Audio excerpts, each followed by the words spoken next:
வணக்கம். செல்வகுமாரின் இலங்கைக்கான வானிலை ஆய்வறிக்கை 2026 ஜனவரி 10 சனிக்கிழமை அதிகாலை நிலவர ஆய்வறிக்கை.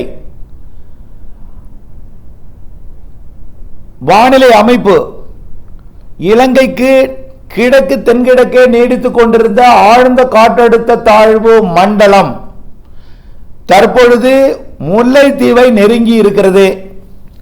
ஆனால் முல்லைத்தீவை கடக்காது, முல்லைத்தீவுக்கு அருகிலேயே நகர்ந்து காங்கேசன் துறைக்கு மிக அருகிலேயே நகர்ந்து கோடியக்கரை யாழ்ப்பாணம் இடைப்பட்ட பாக் ஜலசந்தி பகுதியை அடைந்து பிறகு யாழ்ப்பாணம் அதிராமப்பட்டினம் இடைப்பட்ட பாக் ஜலசந்தி பகுதி வழியாக செயலிழந்து கொண்டே, அதாவது மண்டலம் என்பது தீவிர தாழ்வு பகுதியாகிடும். பாக் ஜலசந்தி கோடியக்கரை முனைக்கும் யாழ்ப்பாணத்துக்கு இடைப்பட்ட போகும்போது ஒரு தீவிர தாழ்வு பகுதியாகவும், தாழ்வு பகுதி புயல்லாம் கிடையாது, மண்டலம் கிடையாது, மிக அதற்கு கீழே தீவிர தாழ்வு பகுதி, அதாவது வெல் மார்க் லோ பிரஷர் ஆகிடும். காங்கேசன் துறை கோடியக்கரை இடைப்பட்ட பகுதியில் வெல் மார்க் லோ பிரஷராக இருக்கும். அப்படியே இந்த பக்கம் யாழ்ப்பாணம் அதிராமப்பட்டினம் இடைப்பட்ட பகுதிக்கு வரும்பொழுது அதுவும் ஒரு வெல் மார்க் லோ பிரஷர், ஒரு தாழ்வு பகுதியாக, தீவிர தாழ்வு பகுதியாக அப்படியே ஒரு வலம் வரும் இலங்கை. பிறகு அப்படியே தொண்டி தலைமன்னார் இடைப்பட்ட பகுதிக்கு வரும்போது, தொண்டி நெடுந்தீவு இடைப்பட்ட பகுதிக்கு வரும்பொழுதும் ஒரு நாளை, அது நாளை தாழ்வு பகுதியாக, தீவிர தாழ்வு பகுதியாக வந்து அப்படியே செயலிழந்து கொண்டு தலைமன்னார் ராமேஸ்வரம் இடைப்பட்ட பகுதி போனா ஒரு தாழ்வு பகுதியாக மாறிடும். தாழ்வு பகுதி இருக்கும் இடத்துல மழை பெய்யாது, நல்லா புரிஞ்சுக்கங்க.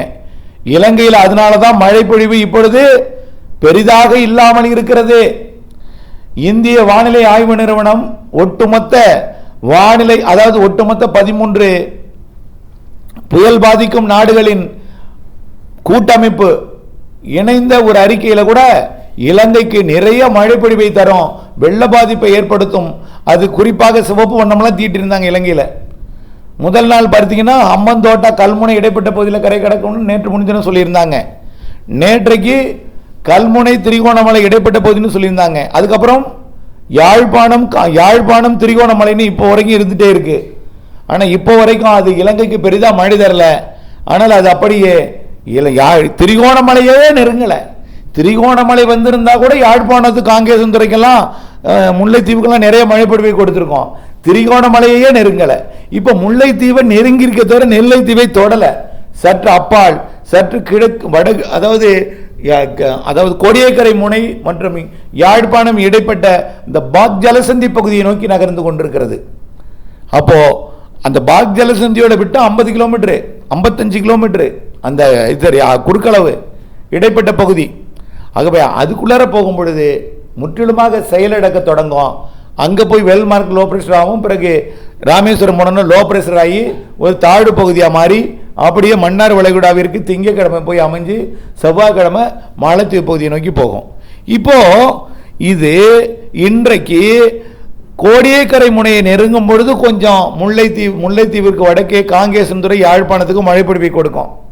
பெருசாக மழை பொழிவை கொடுக்காது. அதுக்காக கொடுக்காதுன்னு சொல்லி அசால்ட்டாக இருக்க வேண்டாம்.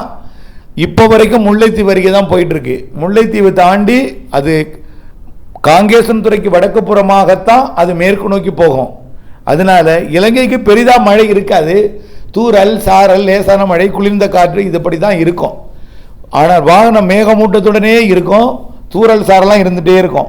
எப்போ மழை பெய்யும் அப்படின்னு பார்த்தீங்கன்னா இது மன்னார் வளைகுடாக்குள்ளே போய் இறங்கும் பொழுது தான் மழை பெய்யும். எப்போ? 12ஆம் தேதி.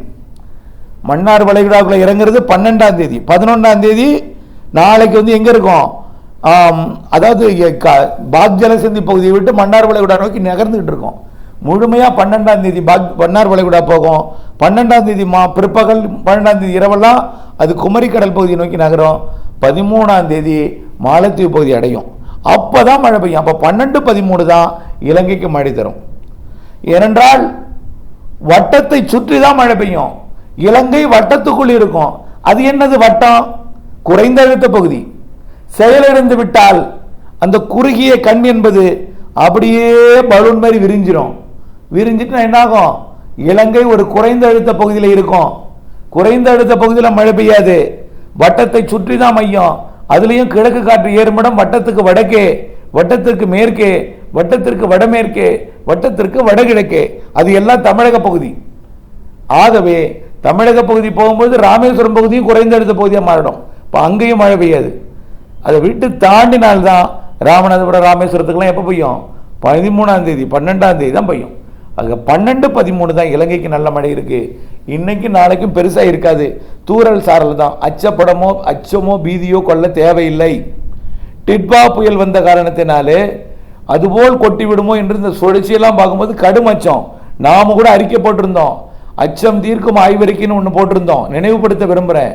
ஹம்பந்தோட்டாவிலாம் கிடக்காது, கல்முனையிலையும் கிடக்காது, திரிகோணமலையிலையும் கிடக்காது, யாழ்ப்பாணம் காங்கேசந்துறையிலையும் கிடக்காது. பாக் ஜலசந்தி வரும், இலங்கை இந்தியா இடைப்பட்ட பாக் ஜலசந்தி வரும். அப்படியே வளம் வந்து மன்னார் வளைகுடா போய் செயலிழந்து நீடிக்கும். அப்பத்தான் மழை வரும். ஒருவேளை திரிகோணமலைக்கு நெருக்கமாக வரும்பொழுது யாழ்ப்பாணம் காங்கேசன்துறை முல்லைத்தீவுக்கு மழைப்பொழிவை கொடுக்கணும்னு சொன்னோம். ஆனால் திரிகோணமலைக்கு நெருக்கமாகவே வரல, தொலைவிலேயே போணுச்சு. இப்போ கூட முல்லைத்தீவுக்கு தொலைவில் தான் இருக்குது. காங்கேசன்துறைக்கும் யாழ்ப்பாணத்துக்கும் கொஞ்சம் நெருக்கமாக வரும்பொழுது கொஞ்சம் கனமழை பொழியும். கனமழை பொழிஞ்சு அப்படியே மேற்கு நோக்கி தெற்கு நோக்கி திரும்பிட்டுனா அந்த மழையும் விலகிடும். மீண்டும் 12ஆம் தேதி 13ஆம் தேதி திங்கள் செவ்வாய் நல்ல மழை தரும். அது ஒட்டுமொத்த இலங்கைக்கும் தரும், ஒட்டுமொத்த இலங்கைக்கும் தரும். ஆகவே இலங்கைக்கு மழை இந்த நிகழ்வு குறைந்த அழுத்த பகுதியாக இலங்கை மீது இருக்கிற காரணத்தினால இலங்கையில் மழை இல்லாமல் இந்தியாவில் தமிழ்நாட்டில் பெய்ய போகுது. அது நகர்ந்த பிறகு கிழக்கு காற்று இலங்கையில் ஏறும், நீராவி காற்றுக்கு இலங்கையில் ஏறும். அப்போத்தான் அது இலங்கையில் ஏறி மன்னார் வளைகுடா போகும், இலங்கையில் ஏறி குமரிக்கடல் போகும், இலங்கையில் ஏறி மாலத்தீவு போகும். அந்த நாள் 12, 13 ஆகிய நாள். 14ஆம் தேதி கூட லேசாக இருக்கும். 12, 13, 14 இலங்கைக்கு மழை இருக்குது. 11, 10 இன்னைக்கும் நாளைக்கும் தூரல் சாரல் லேசான மழை நனைக்க மழை என்று இலங்கையில் இருந்து கொண்டே இருக்கும். ஆக தொடர்ந்து நம்முடைய வானிலை அறிக்கையோடு இணைந்தே இருங்க.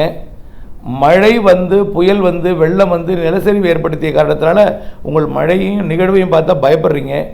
நாம் தொடர்ந்து அச்சம் இல்லாமல் அழகாக, பீதி இல்லாமல் அச்சம் தவிர்க்கும் ஆய்வறிக்கை போன்றவையெல்லாம் சமர்ப்பிக்கிறோம். ஆகவே இணைந்தே இருந்து நீங்கள் அதை புரிந்து உணர்ந்து நீங்கள் பணி செய்ய வேண்டும். ஏன் மழை இல்லைன்னா குளிர்காற்று வருது. கிழக்கு காற்றும் குளிர்காற்றும் இணையமிடம் தமிழ்நாடாக இருக்கு. கிழக்கு காற்றும் குளிர்காற்றும் இணையமிடம் மன்னார் வளைகுடா போனதுக்கு அப்புறம் தான் இணையமிடமாக இலங்கை மாறும். குமரிக்கடல் போனதுக்கு அப்புறம் தான் இணையமிடம் இலங்கையாக மாறும். அப்படி இருந்தாலும் வெள்ள பாதிப்பெல்லாம் ஏற்படுத்தாது. ஆனால் அணையிலிருந்து நீர் திறக்க வாய்ப்பு இருக்கு. மிக கனமழை பொழிவு இருக்கும், கனமழை மிக கனமழை பொழிவுலாம் இருக்கும். அணை நீர் திறப்பு இருக்கும். வெடிப்பு பகுதிகளில் தண்ணி புகுந்தால் வெடிப்பு ஏற்படும், நிலச்சரிவு ஏற்படலாம். ஏன்னா வெடிச்சிருக்கு, அதில் தண்ணி போனால் கொஞ்சம் சரியாக செய்யும். அதனால எச்சரிக்கையுடன் இருக்கணும். தொடர்ந்து 14ஆம் தேதி வரைக்கும், 13ஆம் தேதி வரைக்குமாவது 12, 13 மட்டும் எச்சரிக்கையில் இருங்க. இன்னைக்கு நாளைக்கெல்லாம் பெருசாக மழை பெய்யாது. டிட்வா புயலெல்லாம் நினைத்து கொண்டு பீதி அடைந்து கொண்டு இருக்க வேண்டாம். இணைந்தே இருங்கள் அப்டேட்ஸுடன். நன்றி.